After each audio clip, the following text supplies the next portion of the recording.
Boa noite, igreja, graça e paz. Como a gente percebeu aqui no teaser, nós estamos iniciando mais uma série de mensagens. Essa série será um pouco mais extensa, né, devido ao fato de que são 10 leis, né, então durante 10 domingos a gente vai fazer a exposição de cada mandamento desse. E eu gostaria que você abrisse a sua Bíblia no livro do Êxodo capítulo 20. E hoje nós vamos conversar sobre o primeiro mandamento. Êxodo capítulo 20, dos versos 1 a 3. Diz assim a palavra do Senhor. Então falou Deus todas estas palavras, dizendo: Eu sou o Senhor teu Deus, que te tirei da terra do Egito, da casa da servidão. Não terás outros deuses diante de mim. Vamos orar?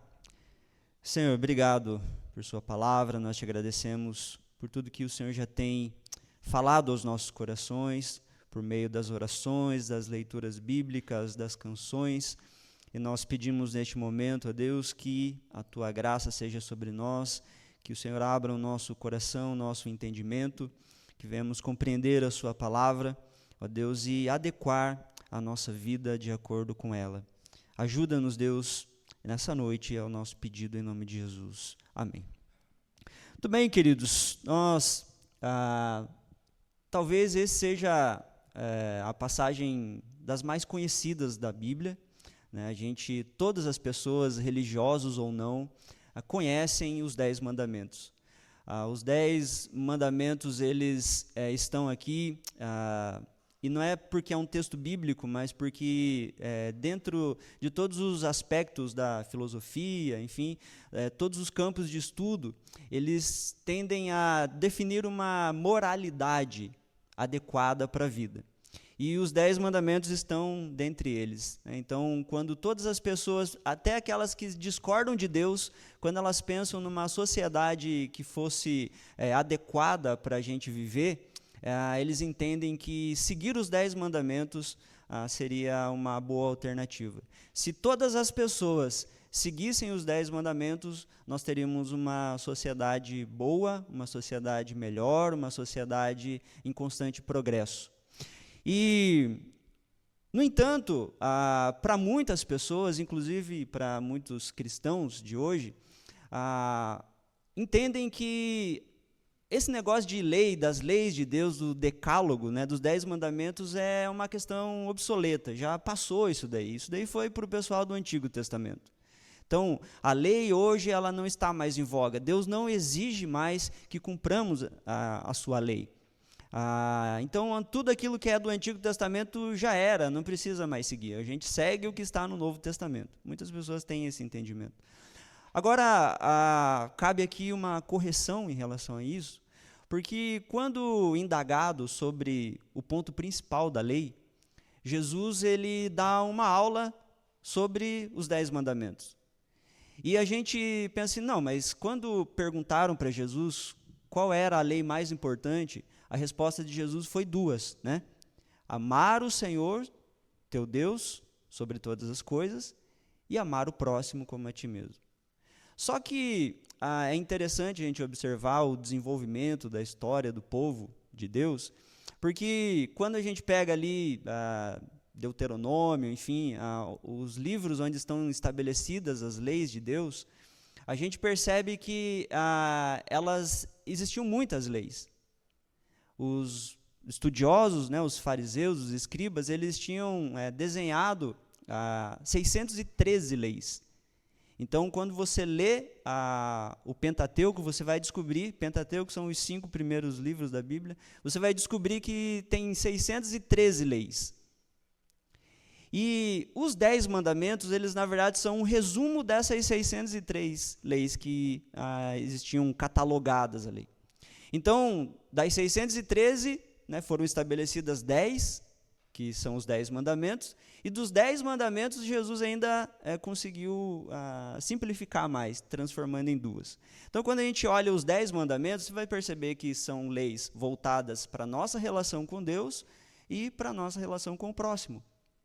Porque, de fato, a lei, quando ela é vivenciada, ou quando ela é praticada, ela cumpre, de fato, os mandamentos que são mais óbvios para a vida cristã, colocar Deus acima de todas as coisas e o próximo como a nós mesmos. Mas eu acho interessante porque nós encontramos aqui, nesse decálogo, nessas palavras da lei, nós encontramos também palavras de liberdade.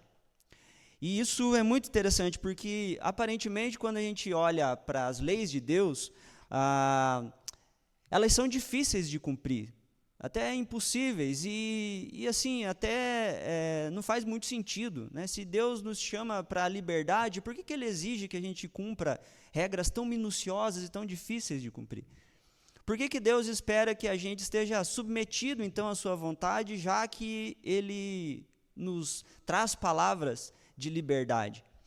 E exatamente o versículo 1, ele fala isso para a gente, né? Então falou Deus todas estas palavras. E aí começa a descrição dos 10 mandamentos. E é engraçado que o versículo 2, ele diz para a gente: eu sou o Senhor teu Deus, que te tirei da terra do Egito, da casa da servidão. E o que Deus está lembrando aqui é exatamente isso. Eu tenho palavras aqui que vão fazer vocês serem livres de verdade. Só que para vocês serem livres, vocês precisam se submeter a elas. É mais ou menos assim, para vocês serem livres de verdade, vocês precisam estar presos às palavras que eu vou falar agora. É meio paradoxal, mas é exatamente isso. Se você estiver preso à palavra de Deus, você vai ser verdadeiramente livre. E é interessante a gente pensar nisso, porque a nossa sociedade hoje, ela estima muito a questão da liberdade. Talvez seja uma das palavras mais faladas por aí, né? A gente gosta muito desse conceito de liberdade. Então, nós falamos e amamos essa ideia da liberdade de ir e vir. A gente não quer restrições, a gente quer liberdade para poder ir aonde a gente quiser. Nós falamos sobre liberdade de opinião, a gente fala sobre liberdade de expressão, nós falamos sobre a tão sonhada liberdade financeira, né, que muitas pessoas buscam isso, né, e principalmente a liberdade de escolha. Então, a liberdade para decidir o que eu quiser. É mais ou menos isso que tem sido o alvo, o objetivo na nossa sociedade. Mas a grande questão é que, o que acontece se a gente seguir esses nossos desejos, e o que acontece quando essa liberdade ela é levada a um patamar de absoluto? Imagine o que acontece se uma sociedade tiver liberdade para fazer tudo o que desejar. Se você tiver liberdade para fazer tudo o que você deseja, você acha que você seria de fato livre? E eis o grande engodo dessa ideia. Porque ter liberdade para fazer tudo o que você quiser, talvez seria a maior desgraça que poderia acontecer na tua vida. Por que isso?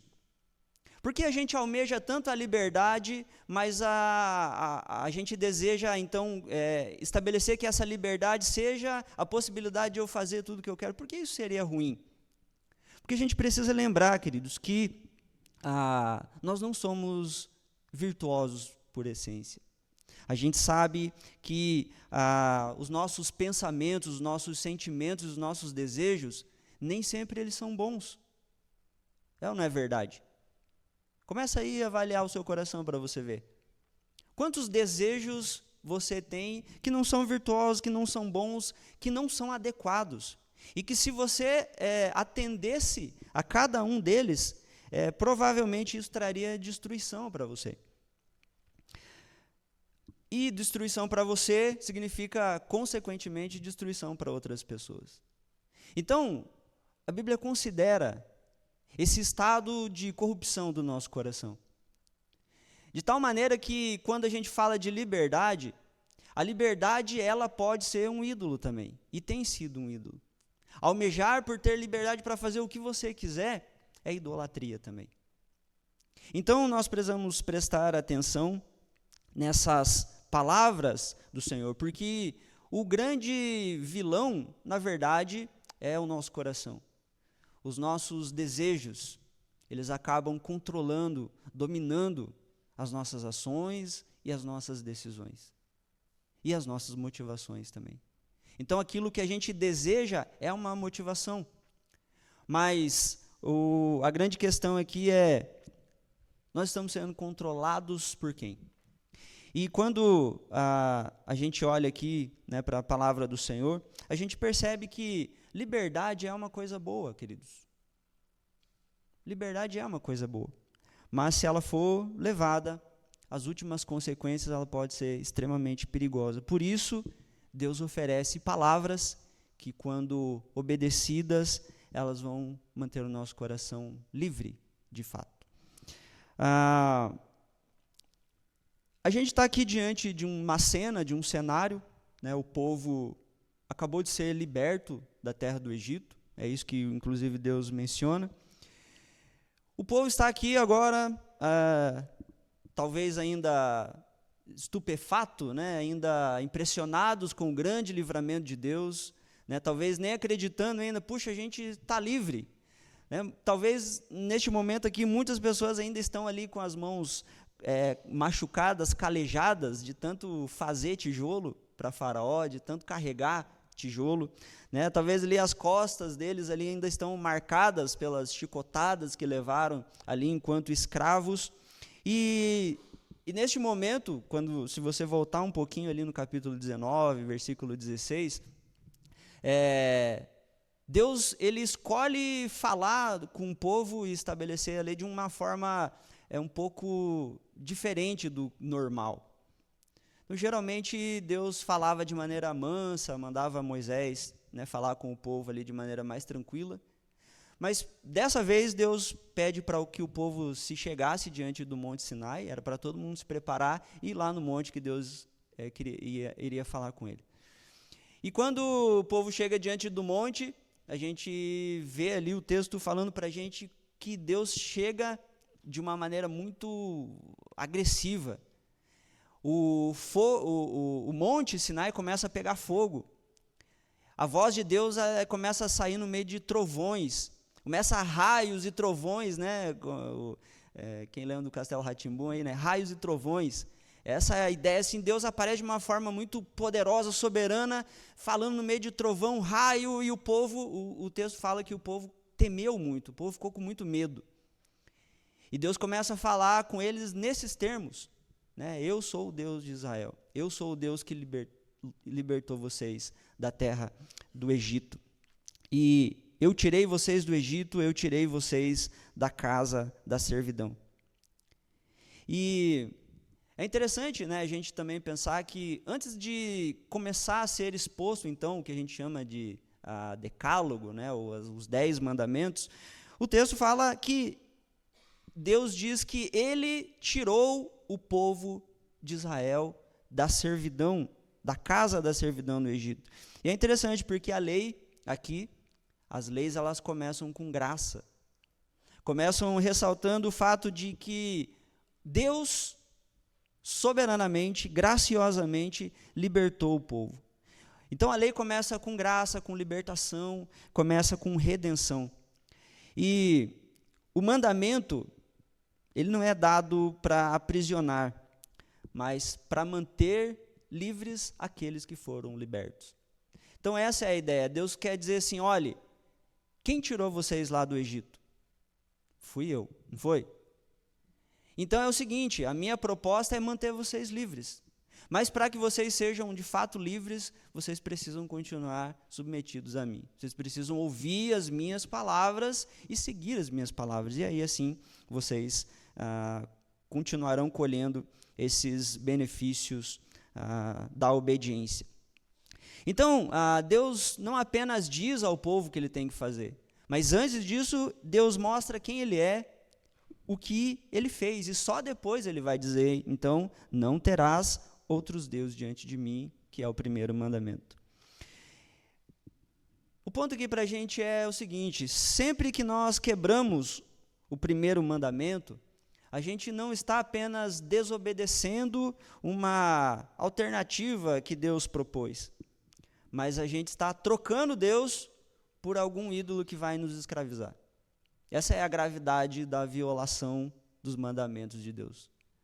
Então, não é só o fato assim de Deus deu os mandamentos e agora eu escolho se eu quero seguir eles ou não. Se você seguir o que Deus está falando, significa que o seu coração está no lugar certo e você está cumprindo isso aqui. Você não tem outros deuses, você só tem um. E é interessante a gente observar isso, porque todos os nãos aqui, os 10 nãos que a gente tem, não farás isso, não farás aquilo, né? Essas leis aqui que são negativas, elas têm um correspondente positivo. Em outras palavras, quando Deus diz assim, vocês não podem ter outros deuses além de mim, Ele está dizendo, vocês têm que adorar somente a mim. Então, quando Ele está falando para você não fazer alguma coisa, Ele está falando para você fazer uma bem específica. Não adorar outros deuses é adorar unicamente ao Deus verdadeiro. E não terás outros deuses diante de mim, eu gostaria de destacar aqui algumas ideias sobre isso. Primeiro que o primeiro mandamento é uma declaração de exclusividade. Eu sou o Senhor teu Deus que te tirei da terra do Egito, da casa da servidão. Deus, ele tem toda a autoridade para estabelecer aqui essa proibição. Porque foi Deus que tirou o povo, não foi Moisés. Às vezes a gente pensa, né, Moisés tirou o povo do Egito. Não está errado, Moisés foi um instrumento, mas quem tirou o povo de lá foi Deus. E essa forma de Deus, né, aparecer ali no Monte Sinai, com raios, trovões, queimando, o monte está tremendo, né, de maneira violenta ali, então aquela cena assombrosa, é exatamente para Deus mostrar para o povo diante de quem eles estão. Ou seja, Deus é aquele que controla o universo, Deus é aquele que controla a natureza, Deus é aquele que tem poder para libertar, para fazer esse milagre, que seria impossível eles se libertarem sozinhos.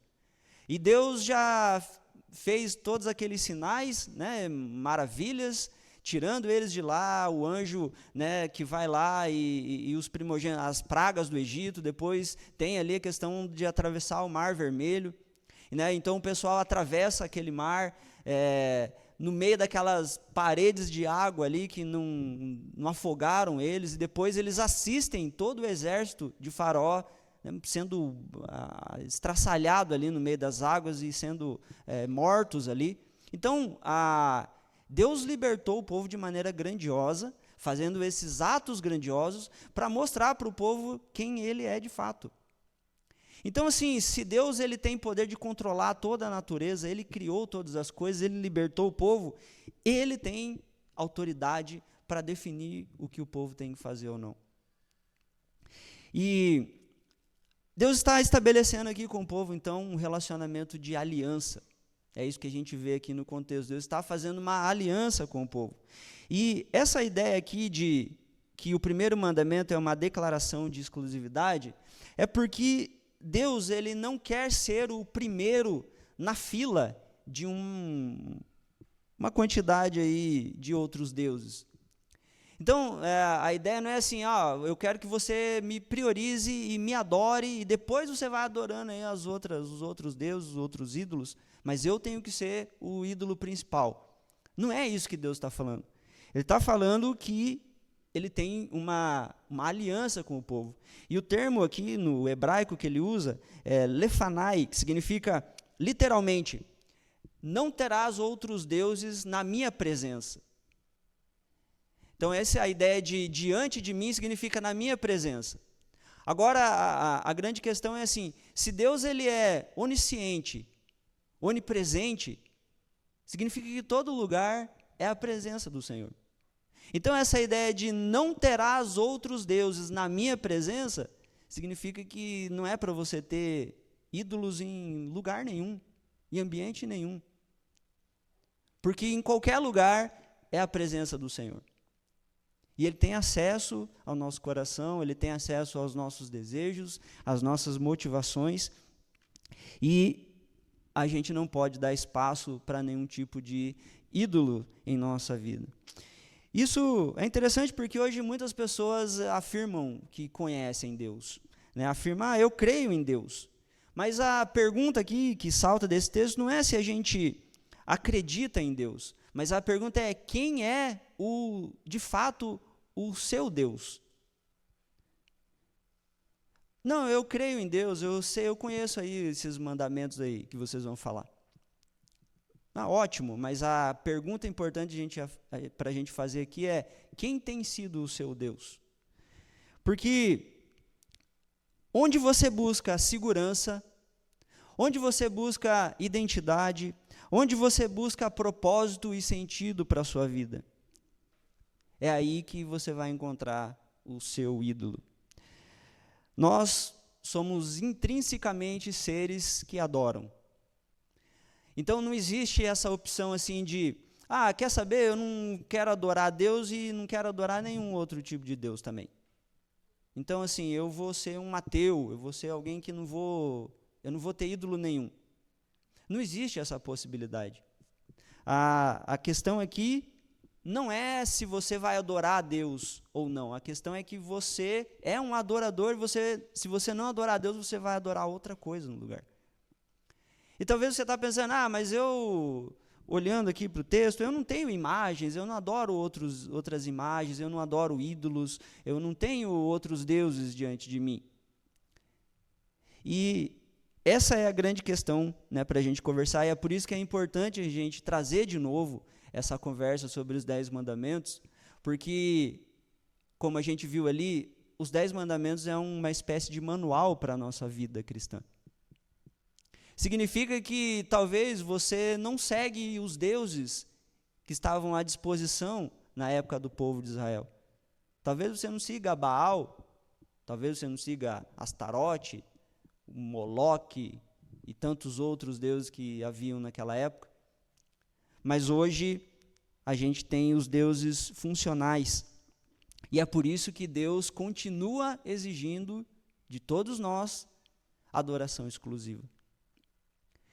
É por isso que ele diz, não terão outros deuses diante de mim. Adoração exclusiva somente a Deus, porque você vai adorar alguma coisa. E como, né, diz o teólogo reformado João Calvino, né, o nosso coração é uma fábrica de ídolos. Nosso coração fabrica ídolos. Às vezes o nosso desejo é um ídolo, às vezes a liberdade é um ídolo, e a gente vai vendo isso. E inclusive o segundo ponto aqui é que toda idolatria é um novo tipo de escravidão. O mandamento aqui está ancorado na libertação do povo do Egito. E toda vez que outro Deus ocupa o lugar do Senhor, a gente necessariamente está voltando a um estado de escravidão. Só que agora, a nossa escravidão não é mais a de Faraó, mas dos ídolos modernos. E esses ídolos modernos, eles não batem na gente com um chicote, eles não são agressivos, mas da mesma forma, eles controlam as nossas decisões, motivam os nossos desejos e as nossas emoções. Porque a ideia de deuses aqui é aquilo que controla a nossa vida, é aquilo que direciona a nossa vida. Então, você acorda pensando no quê? O que movimenta você? Você está vivo para fazer o quê?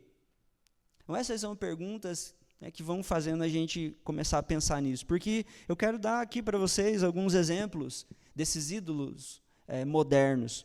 A gente pode pensar que o trabalho tem sido um ídolo moderno.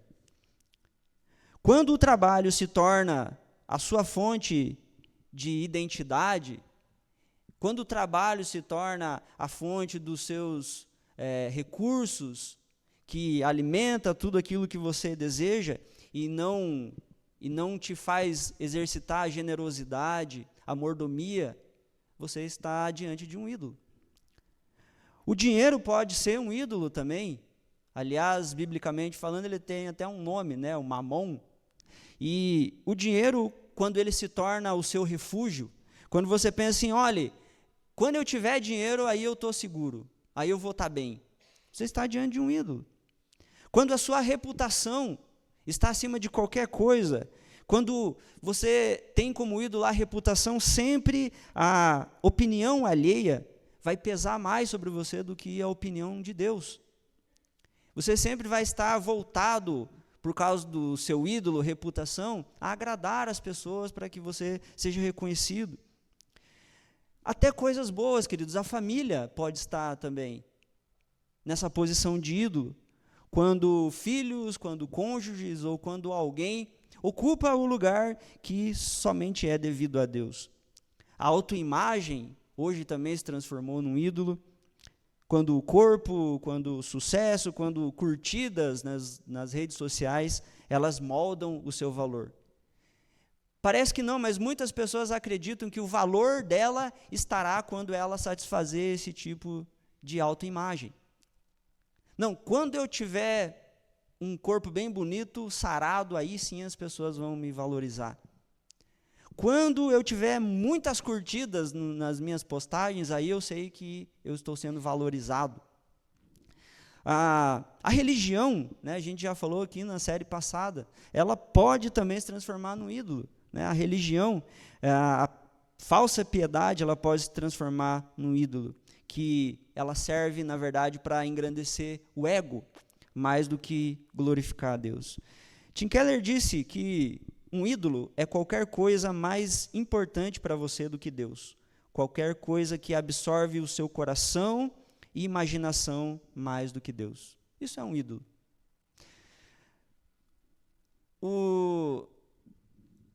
Tem um romancista, um escritor, né, que já faleceu, inclusive ele se suicidou, chamado David Wallace Foster. E se você pesquisar aí, é bem facinho de achar. Ele fez um discurso, e o discurso dele é bem interessante porque ele não é um cristão. Então veja essa questão da adoração, veja essa questão dos ídolos na perspectiva de alguém que nem é cristão. Mas ele diz o seguinte: na verdade, não existe ateísmo, não existe não adorar. Todo mundo adora. A única escolha que temos é o que adorar. E a razão convincente para talvez escolher algum tipo de Deus ou algo espiritual para adorar é que praticamente qualquer coisa que você adora irá te devorar vivo. Se você adorar o dinheiro e coisas, então você nunca terá o suficiente. Adore o seu corpo, sua beleza e seu fascínio sexual, e você sempre se sentirá feio. E quando o tempo e a idade começarem a aparecer, você morrerá 1 milhão de mortes antes que eles finalmente o aflijam. Adore o poder, e você acabará se sentindo fraco e com medo, e precisará de cada vez mais poder sobre os outros para entorpecê-lo do seu próprio medo. Adore seu intelecto, sendo visto como inteligente, e você acabará se sentindo estúpido, uma fraude, sempre à beira de ser descoberto. Quando a gente olha para a nossa realidade, a gente percebe que esse processo da adoração e esse processo de culto, ele está sempre acontecendo. Existem as liturgias da vida, e todos esses ambientes e todos esses ídolos exigem esse culto de você. Nós estávamos conversando ontem, né, sobre essa série, e um dos pensamentos que surgiram ali foi exatamente sobre isso, como tudo tem uma liturgia. Então você, por exemplo, a academia, né, que hoje a gente tá todo mundo fazendo academia, né, não porque isso é um ídolo, né, mas para a gente ficar saudável, né, dor para lá, dor para cá e tal. Eu comecei a fazer academia também, estou precisando. Mas a gente estava pensando assim, você percebe que existe uma espécie de culto, de liturgia? Então, assim, você chega na academia, não tem uma música lá tocando, uma musiquinha adequada que vai começar a te incentivar a fazer os exercícios? Tem uma música lá, tem um louvor, tem o sacrifício que você tem que fazer. O primeiro é de pagar, né? Você tem que pagar mensalmente ali, mas o sacrifício é levantar os pesos lá. Né? Então você vai ter que fazer esse sacrifício. E tem o ídolo ali é a autoimagem. E você sai de lá com uma espécie de benesse, né? Que é a satisfação da sua autoimagem, do seu corpo. E às vezes você vai no espelho e o espelho ali fica falando para você, rapaz, isso aí, você está ficando bonito, continua assim e tal, né? E vai te incentivando a fazer isso. E às vezes a gente não percebe, mas não estou dizendo que isso é ruim. Na verdade, a gente deveria fazer isso. Mas você começa a perceber assim que, às vezes, as pessoas elas sentem uma dificuldade imensa de participar de um culto domingo, por exemplo. Domingo a gente fica aqui 1h30, vamos lá, né? 2 horas no mar, contando com o nosso cafezinho ali. Mas percebe assim que as pessoas começam a ter dificuldades para vir para o culto, mas uma pessoa que se matricula na academia, às vezes ela vai a semana inteira, todos os dias ela está lá. Ela está lá todos os dias, ela está lá ouvindo as músicas, ela está lá pagando, ela está fazendo o seu sacrifício. Então significa que esse ambiente, ele pode se transformar num tipo de idolatria. A gente pode falar de shopping, tudo. Você chega no shopping, tem uma música. É incrível, né? Como que a música é fenomenal, né? Para cativar a gente, assim, né? Mas tem a música lá, tem os ídolos lá, né? Aquelas vitrines. Daí os seus desejos começam a pedir um monte de coisa que tem lá. Aí você começa a gastar o que você não tem, enfim. Você vai lá e prestou um culto, fez os seus sacrifícios lá. Mas você saiu feliz porque você comprou alguma coisa. Enfim, então, todos esses ambientes e todos esses ídolos vão exigir isso da gente. É por isso que é importante, né, a gente ter em mente essa ideia de que idolatria, ela sempre vai ser um retorno à escravidão. O último ponto aqui é que o Evangelho é a única resposta ao problema da idolatria. No Monte Sinai, Deus libertou um povo do Egito. No Calvário, Deus libertou o seu povo do pecado. Jesus é o único que viveu plenamente esse primeiro mandamento. Quando a gente olha para as nossas capacidades, e às vezes a gente tenta fazer isso na nossa força, e talvez você já tentou fazer isso, eu vou seguir os 10 mandamentos agora, para eu ser uma pessoa moralmente melhor. E você percebe que você falha miseravelmente. Você não consegue amar a Deus sobre todas as coisas, com toda a tua força, com toda a tua alma, com todo o teu entendimento. Você não consegue cumprir esse primeiro mandamento de não ter outros ídolos diante do Senhor. Tem. Você sempre pega o seu coração se dobrando diante de algum tipo de ídolo que manipula o seu coração. E aí você pensa, então, por que Deus pede para a gente fazer uma coisa que é impossível de a gente fazer? E o Antigo Testamento mostra para a gente que o povo fracassou também miseravelmente, eles nunca cumpriam a lei de Deus. Haja vista que toda hora eles estão no cativeiro. Estão sendo punidos porque não conseguiram cumprir isso daqui. Mas agora nós estamos diante de Jesus, e Jesus é aquele que, como nosso representante, veio viver uma vida 100% humano como nós, mas diferente de nós, totalmente subordinado à vontade de Deus. Se teve alguém aqui que conseguiu cumprir os 10 mandamentos, foi Jesus. E é por isso que o Evangelho é a única resposta para a idolatria. Jesus amou a Deus de maneira plena. Jesus amou o Pai com todo o seu ser, com toda a sua força, com toda a sua alma. Ele foi, assim como nós, tentado também a se dobrar diante de ídolos. Quem não lembra de Jesus, ali no capítulo 4, né, do Evangelho de Mateus, de Lucas, quando ele vai ser tentado no deserto. Qual é a ideia ali? Satanás quer que Jesus aceite algum tipo de ídolo. Ele quer que Jesus tenha algum outro Deus diante dele, que pode satisfazer alguns desejos. Está com fome? Tem um ídolo aqui que pode resolver esse problema. Você quer fama? Você quer influência? Tem um ídolo que pode te dar isso. Você quer poder? Você quer ter autoridade, ser dono do mundo? Tem um ídolo que pode dar isso para você. São todos atalhos, mas todos atalhos que vão te levar para a escravidão novamente. É por isso que a resposta de Jesus diante das tentações é: está escrito. Sabe o que está escrito? As palavras de Deus que promovem a liberdade. Jesus invoca exatamente isso que nós estamos falando aqui. Somente as palavras de Deus vão manter a gente livre dos ídolos. E Jesus diz: está escrito, não tentarás o Senhor teu Deus, está escrito, somente a Deus você adorará, somente a Ele você vai prestar culto. Os atalhos são tentações. É verdade que alguns ídolos podem conceder algumas coisas antes de Deus. Mas você vai se tornar escravo disso. Isso vai ter um custo muito grande. Os ídolos não te dão nada sem cobrar nada. E geralmente a gente faz isso, não é verdade? Alguém que, por exemplo,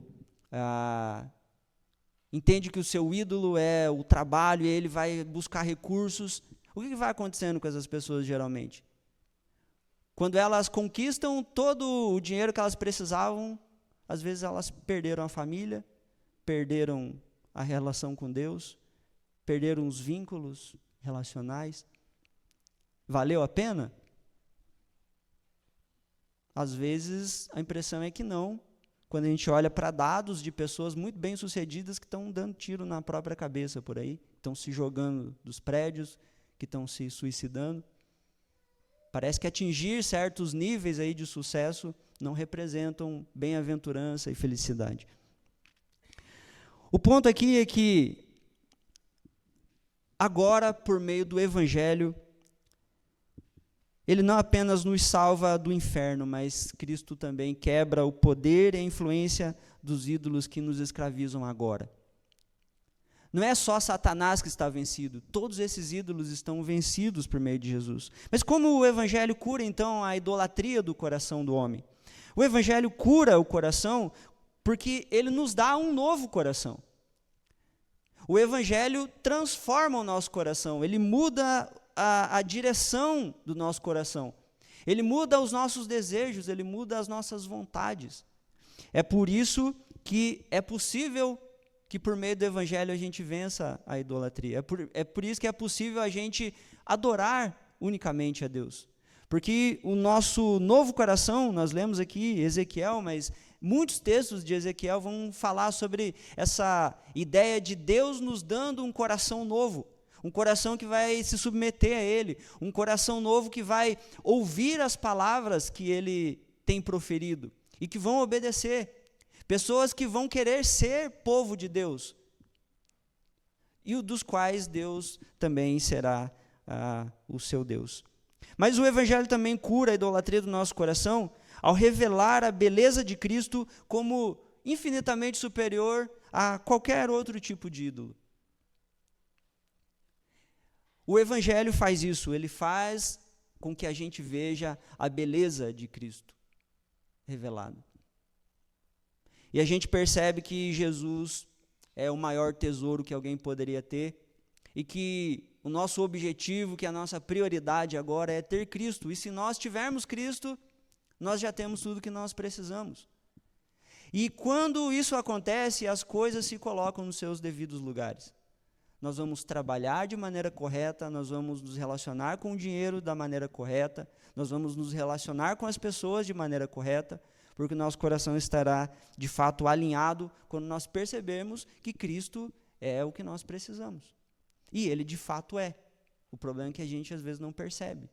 Mas o Evangelho faz a gente perceber isso. O Evangelho também cura a nossa idolatria, porque ele nos une a Cristo. E estar unido com Cristo é agora ser influenciado e viver a vida de Cristo em nós. Então é mais ou menos aquele raciocínio que Paulo tem. Ele diz, olha, agora não sou eu que vivo mais, mas Cristo vive em mim. E a vida que eu vivo agora na carne, eu vivo na fé do Filho de Deus que me amou e se entregou por mim. Então, nós, a partir do Evangelho, começamos a viver a vida de Cristo, e não a nossa própria vida. Significa que os nossos interesses são os interesses de Cristo, que a nossa missão é a missão de Cristo, que a nossa satisfação é a mesma satisfação que Cristo tem, que a nossa vontade é fazer a mesma coisa que Cristo fez. E o próprio Jesus falou, a minha vontade é fazer, a minha comida, né, a minha bebida é fazer a vontade do Pai que me enviou. Então, aqueles que são alvos do Evangelho são curados dessa forma, porque agora a sua vida tem um novo objetivo, que é reproduzir a vida de Cristo. Quando nós obedecemos ao primeiro mandamento, baseado agora, né, sob a influência do Evangelho, a gente não está apenas seguindo uma regra. Os 10 mandamentos são regras para a gente seguir, não é só uma regra, a gente está retornando àquela antiga liberdade para a qual nós fomos criados. Você foi liberto, se você está em Cristo, se o Evangelho tem transformado seu coração, você foi liberto, só que você foi liberto totalmente para viver para Deus. Você não foi liberto para viver para você mesmo. Você foi liberto para viver para Deus. Isso é interessante porque quando a gente olha nessa perspectiva, a gente percebe que nenhum ídolo pode salvar você. Nenhum ídolo morreu por você, nenhum ídolo pode perdoar você, pode perdoar os seus pecados, nenhum ídolo pode libertar você. A única coisa que um ídolo pode fazer é escravizá-lo. E a cruz de Cristo, para nós, é o novo Sinai, é o novo Monte Sinai, onde nós ouvimos não apenas, eu sou o Senhor teu Deus que te tirou do Egito, mas é onde a gente ouve, eu sou o Cordeiro de Deus que tirou você do pecado. Jesus é o Cordeiro de Deus que tira o pecado do mundo e de todos aqueles que nele creem.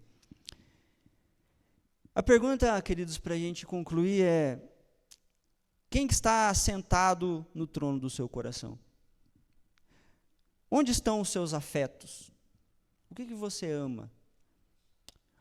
No que você confia? O que você está esperando acontecer para você falar assim, pronto, agora eu estou satisfeito?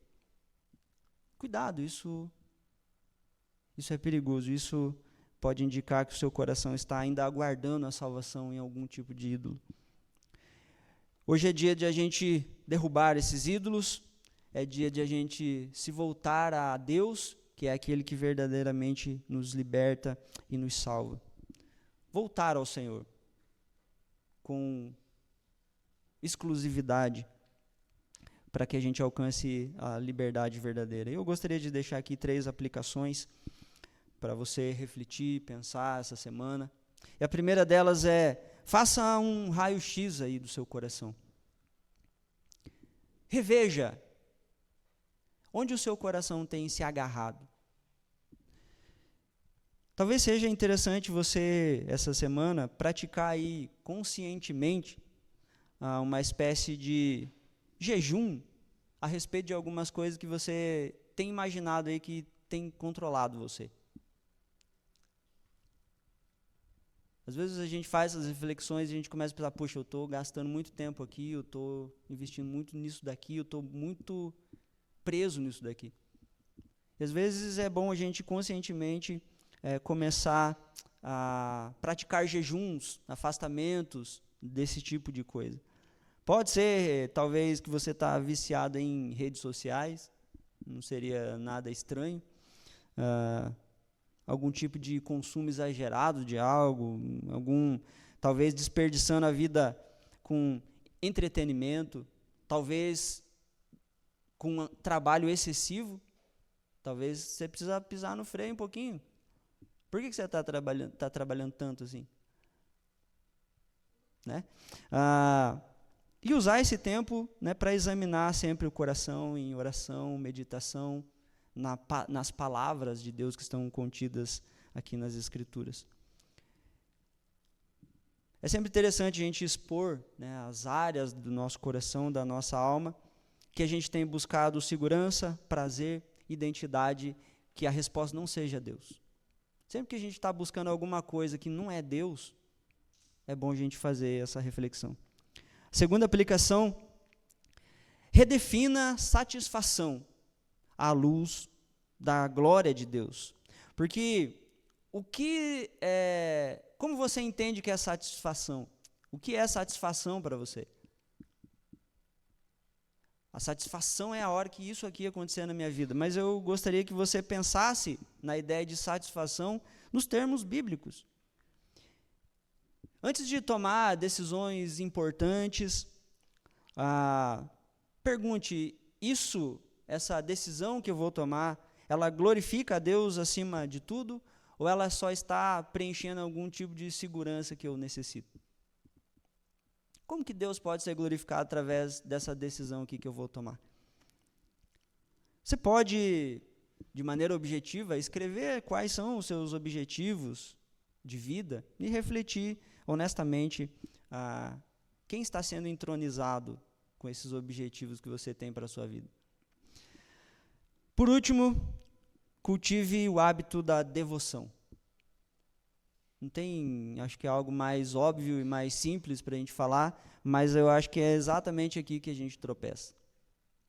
Cultivar o hábito da devoção. É a ideia de criar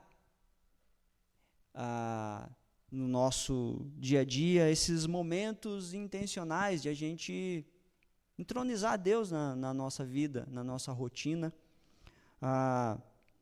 Um exemplo que pode ajudar a gente nesse sentido é, quantos têm assim o hábito de orar assim que acorda? O hábito de orar quando vai dormir? Às vezes parece que não tem nada a ver, mas tem, gente. Isso ajuda a gente a ir alinhando o nosso coração. De manhã a gente coloca a nossa vida diante do Senhor, a gente ora, Senhor, olhe, reina sobre a minha vida, sobre a minha mente, eu vou sair hoje, eu tenho muitas coisas para fazer, então, cuida das minhas afeições, cuida das minhas decisões, me ajuda a não estabelecer nenhum ídolo. Essas orações intencionais, elas clareiam o nosso dia a dia. Se você orar assim de manhã, isso vai te ajudando durante o dia. À noite, você vai dormir, você conseguiu, agradeça a Deus. Peça para Ele continuar guardando o seu coração, a sua mente. Esses simples hábitos aqui, eles na verdade treinam a gente, eles treinam o nosso coração para a gente começar o dia e seguir o dia servindo ao Senhor e à sua vontade e estando alertas quando os ídolos tentam nos seduzir. A gente precisa centralizar Cristo em nossa vida. Esse é o grande segredo para alguém que quer cumprir o primeiro mandamento. Não ter outro Deus além do Senhor. Sabe como é que a gente resolve isso? Colocando Cristo no trono da nossa vida. Se você colocar Cristo no trono da sua vida, não vai ter espaço para outro Deus sentar. E eu espero que o Senhor, durante essa jornada, nos ajude, fortaleça o nosso coração, nos livre desses ídolos, nos livre da sedução e que a gente consiga progredir em Cristo, conseguindo cumprir a vontade do Senhor, as palavras do Senhor que promovem liberdade para a gente. Vamos orar? Senhor, nós te agradecemos mais uma vez por sua palavra e é fato, Deus, que nós somos tentados a tomar alguns atalhos na vida, somos tentados a encontrar, ó Deus, a alegria, a satisfação da nossa vida em coisas que não é o Senhor. E às vezes a gente fica buscando essas coisas de maneira intensa e o Senhor começa a ser deixado de lado. A gente começa a criar uma série de subterfúgios, mas o Senhor é conhecedor, o Senhor conhece o nosso coração. Não nos deixa, ó Deus, abandoná-lo, não nos deixe trocá-lo, ó Deus, por esses ídolos que às vezes satisfazem desejos momentâneos, mas que cobram caro também, porque nos mantém escravos. Que o Senhor, por meio de Jesus Cristo, que morreu por nós na cruz do Calvário, promova, Deus, ministre a libertação no nosso coração. Que tenhamos, ó Deus, a mente e o coração alinhados, ó Deus, à sua vontade. Que a gente possa, ó Deus, com a ajuda do Teu Espírito Santo, estabelecer esses hábitos para treinar o nosso coração, que a gente possa sempre estar fazendo esse raio-x, ó Deus, que é tão importante, essas reflexões sobre o nosso coração, que por vezes é enganoso, por vezes deseja coisas que não estão de acordo com a sua vontade, que nem são boas para nós no final das contas, mas que por meio do Seu Espírito a gente possa ser bem-sucedido nessa empreitada de servir, ó Deus, de amar e de honrar somente o Senhor como o Deus da nossa vida. Ajuda o Teu povo, ajuda a Tua igreja. Nós oramos em nome de Jesus. Amém.